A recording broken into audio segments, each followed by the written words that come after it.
Three strangers living in the same building bond over trying to solve a murder, all while creating a podcast about it at the same time. That's today with plenty of spoilers on The Streaming Fool.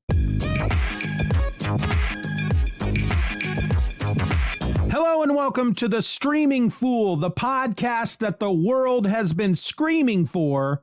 Y'all just didn't know it.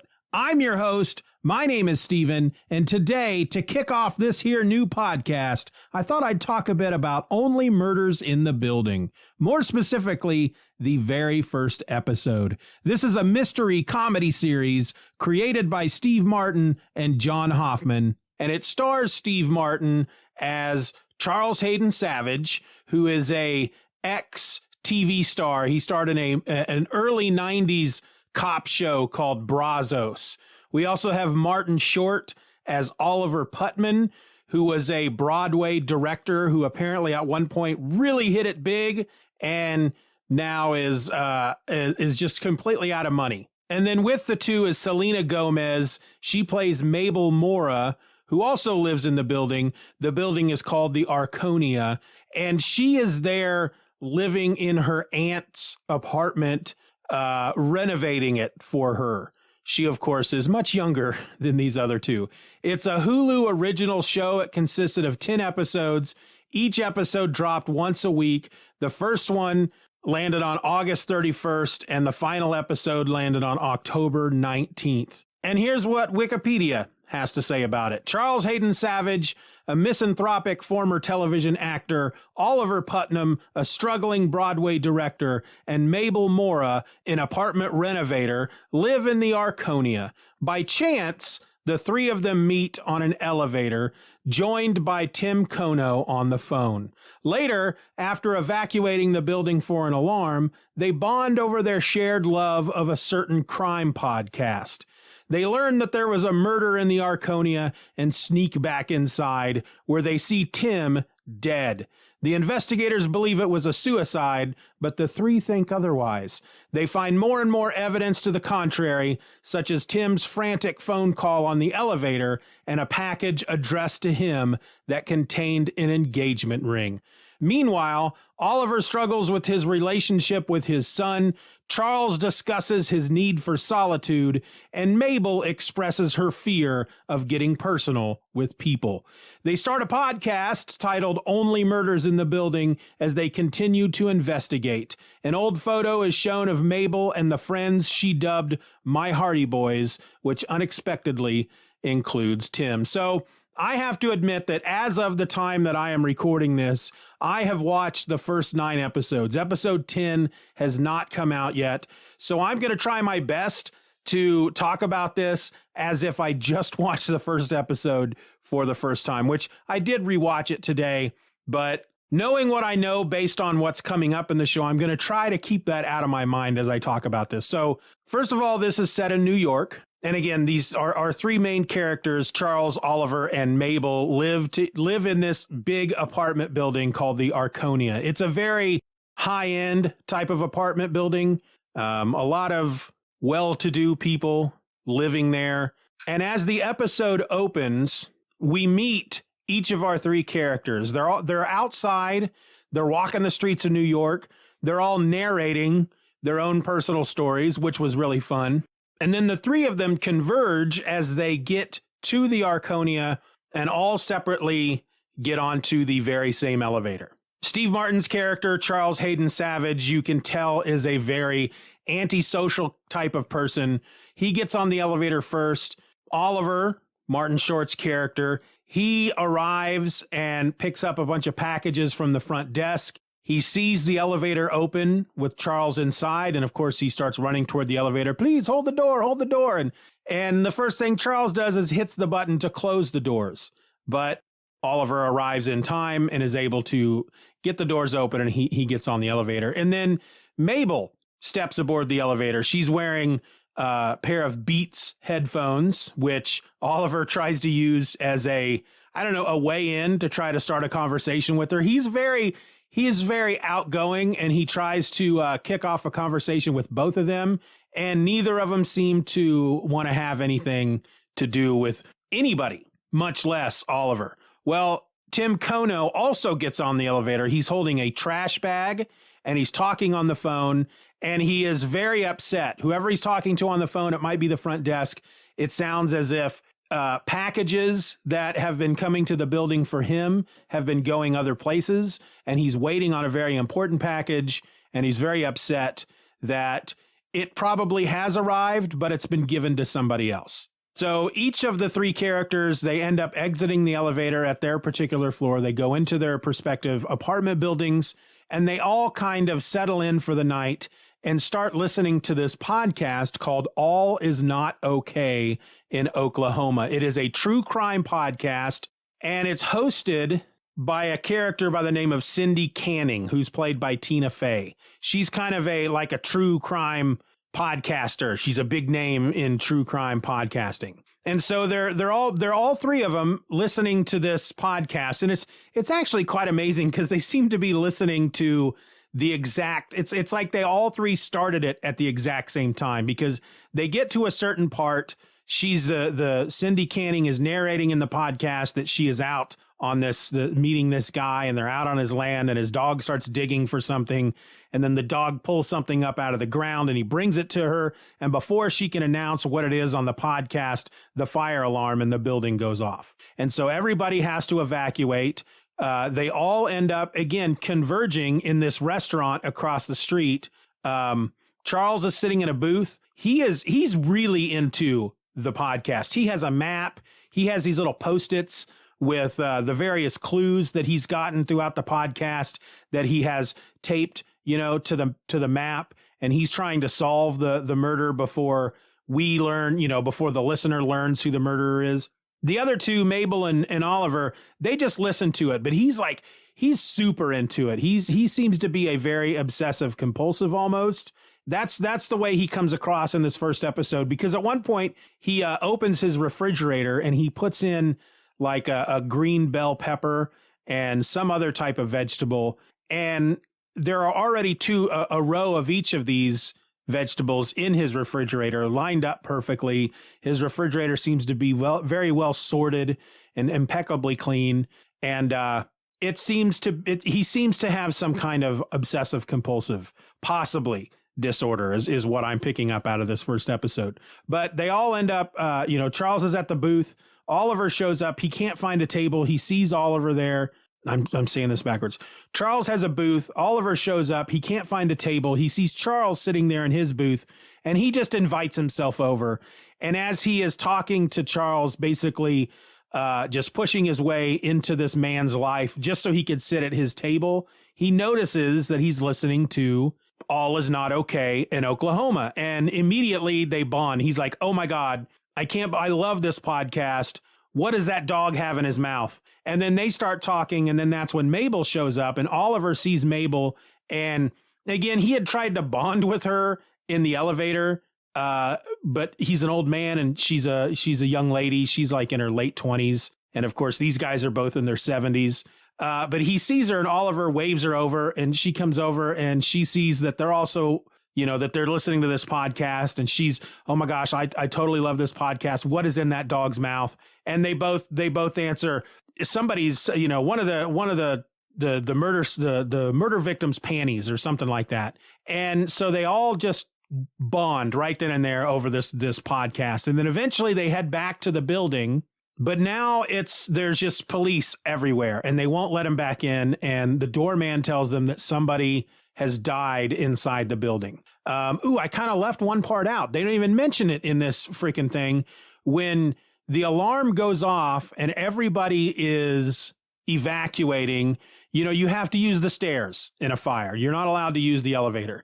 So everybody is going down the stairs except for one guy who's wearing a tie-dyed hoodie, and he's heading upstairs, and he kind of catches the eye of Charles. Charles finds that kind of out of place.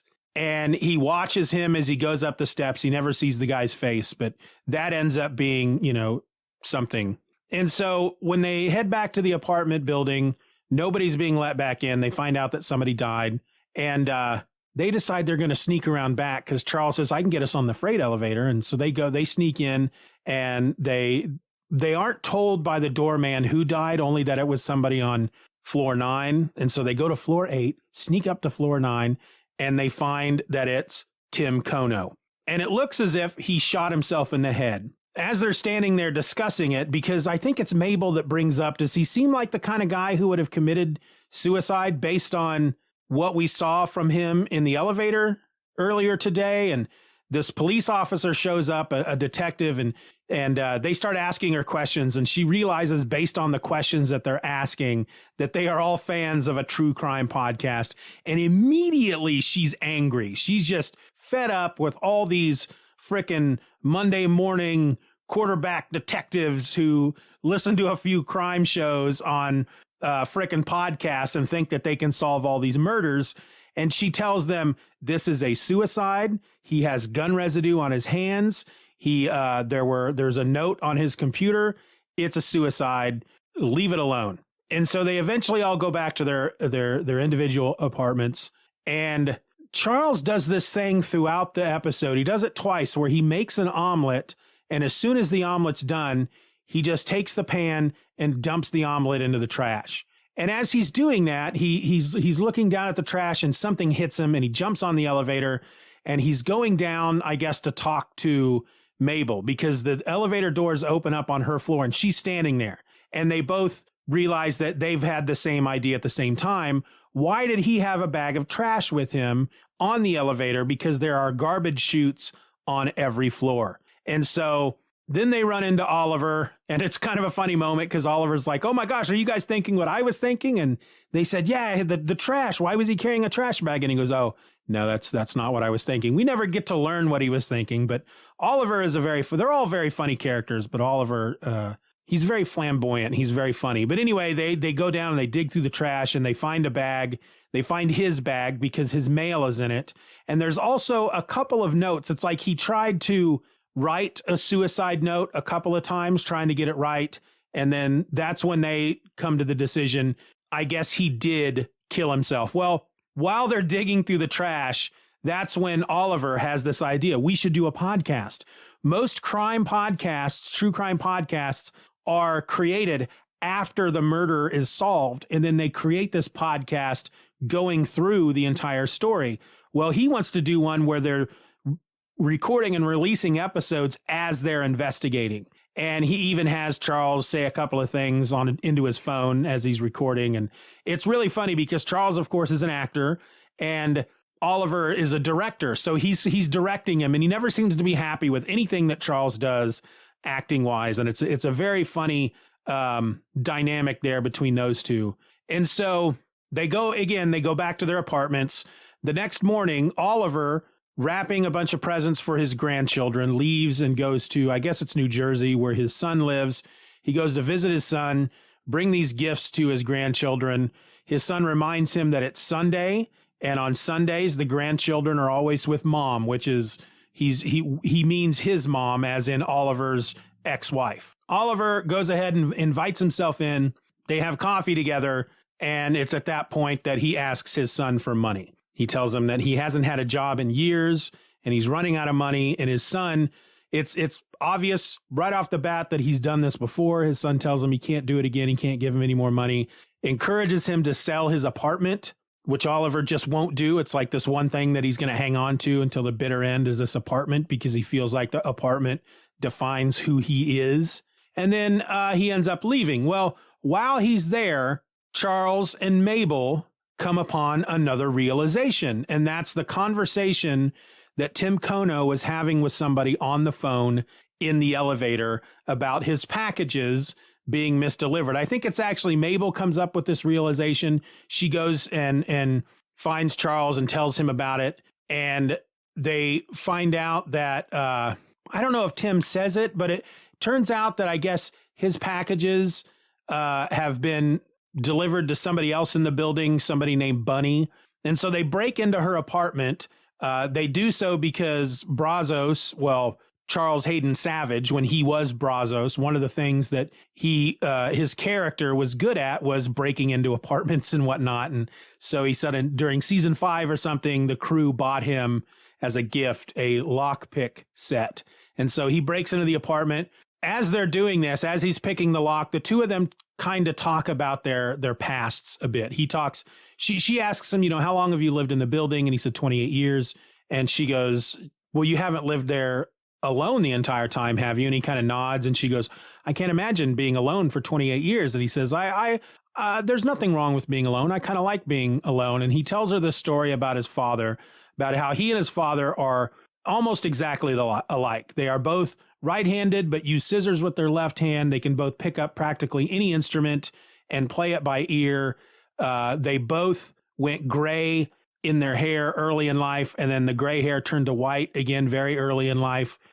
So he had always been told that he was just like his father, but his father was, he said his father was terrible to his mother. He psychologically abused her. He was just mean to her. And he figures if everything else about himself is just like his dad, then it's possible that he could have that in him as well. This uncontrollable desire to be mean to the people that are close to him. So he's just decided to be alone. And she tells him that she likes solitude as well. She used to, but she said when she was younger, she always seemed to hang out with other people in packs. And she remembers a particular pack that she called her Hardy Boys. And he goes, Hardy Boys, that's pretty old for you, and an old reference. And she goes, we thought we were being old school. And she says, there are 4 of us, and actually only 2 of them were boys. And we used to hang out at this apartment complex together and solve mysteries. And he said, so this is all old hat to you, right? And she says, well, yeah, but we made up the mysteries. This is the first real one that I've been involved in. And then he gets into the apartment. They go in, they find the package, they take it up to the roof, they open it up. It is a package for Tim Kono, and inside is an engagement ring. And he says, why would somebody who is desperately waiting for a package that has an engagement ring in it then commit suicide that very day? And then they text Oliver. As Oliver's leaving his son's house, he gets a text, and it's from Charles. And there's this line that Brazos is famous for, and it's something like this is going to take the investigation into a whole new direction.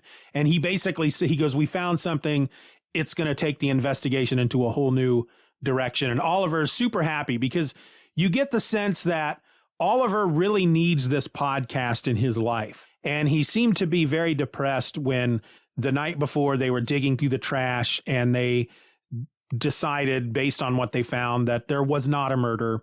And so he's really excited because they're going to move forward with this investigation and do this podcast and maybe make some money out of it, right? That's what I'm getting from him, is that a lot of this is he gets to do something. He gets to work. He gets to direct.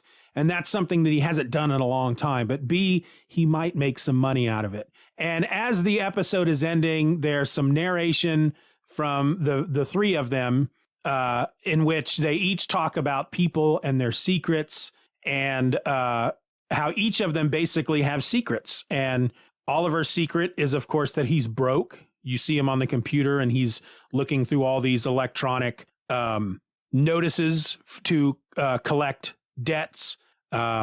Charles has some kind of secret, has something to do with this omelet that he keeps making and throwing away. And then obviously we find out here at the end that Mabel has a secret as well, because as she is, as they're narrating, the camera pans around and it shows her computer, which she has open, and she was looking at pictures of, I guess, herself as a kid. And then it switches over to the screensaver, which is a picture of 4 people in maybe their early 20s. And it says, my Hardy Boys at the bottom. And one of them is Tim Kono. And you're like, what's going on? I should also say, they don't say this at all in this Wikipedia thing. The episode actually opens with what I'm going to assume is something that we will see in one of the last episodes. It's all these police storming the Arconia. Charles and Oliver are running down the stairs, and they're panicking. Oh my gosh, we got to find her. We can't leave without her. They burst into Mabel's apartment, and she's on the floor covered in blood. She's kneeling down in front of what looks like a dead body, and she's covered in blood. And she says, this is not what it looks like. And then then we get a shot of the street during the daytime, and it says 2 months earlier. So that's how it starts. And so they're very much making you suspect, to a certain extent, any one of these 3 could be the murderer. It's like that's what they're trying to hint at, I feel like, in this first episode, but they're kind of pushing you toward Mabel a bit, because whatever happened there at the beginning, that's going to happen 2 months from now, where she's found with a dead body, and she obviously knew Tim Kono and she's hiding it from them. Granted, they're still fairly strangers as far as she's concerned, so it's not weird for her to hide this information from them, but she's acting suspicious, I should say. Beyond that, there were some fun little moments in the episode, because Oliver is talking, or he's narrating at one point about a play or a musical that he saw, and I can't remember the name of it, but it's about there's a part where a guy is running up the steps and then he falls and he bounces off the floor back up onto the steps, and this keeps happening over and over and over. Like I think Oliver relates it to somebody who is always trying to achieve their goal, and they keep falling short, but they keep bouncing back and they keep going after it. And so as he is standing on the porch of his son's house and he gets the text that they found something, this is going to lead the investigation into a whole new direction, there's this moment where he falls off the porch, bounces off the ground, and lands back on the porch.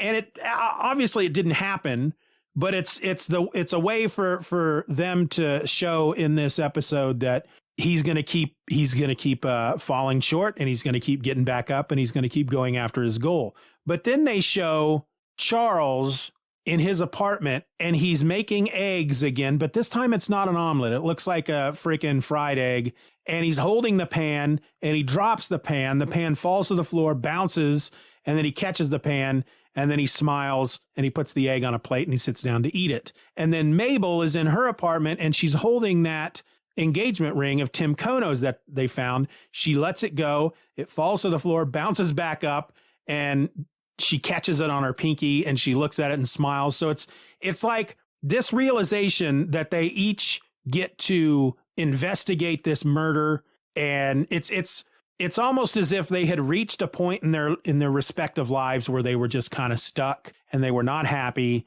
and now they finally have something in their life that makes life worth living, and they all seem very happy about it at the end. But again, who killed Tim Kono, right? And is it one of those three? I guess we'll have to find out, won't we? It's a really, so far, just based on this first episode, I can tell you that when I sat down to watch this episode the first time, there were maybe 5 episodes out at that point. And by the end of this, by the first 5 minutes of this episode, I was hooked. This is it's a very clever show. The episode itself is very fun. It's very funny. They're about 30 minutes long. And again, it's very smart, very funny, clever, witty, and it keeps you guessing. So I guess we'll watch the next episode, and we'll see how much further they get. And I'll come back and talk about it. If you've watched at least this first episode or more, and you want to share your thoughts with me, you can send me an email at thestreamingfool@gmail.com. Beyond that, if you want to throw a little support my way, go over to my Patreon, patreon.com/Steeven R. The link will be in the show notes. For as little as $1 a month, you can join my Patreon. You can get episodes like this before everybody else, and you also have access to my patron exclusive podcast called My Other Podcast. That releases once a week, and in most cases is only available to you. Well, not to you, but to you if you're a patron. It's available to my patrons. So check it out, patreon.com/Steeven R. Link will be in the show notes. Otherwise, just tell everybody about the show. If you're listening to this show through, for example, Apple Podcasts, go over there and rate the show. You don't have to leave a review. You don't have to write anything. Just choose 1 to 5 stars, 5 being the best, and then pat yourself on the back because you've done something special just for me. That's it, folks. That's all I got. My name is Steeven, and I am the Streaming Fool. Talk to you later.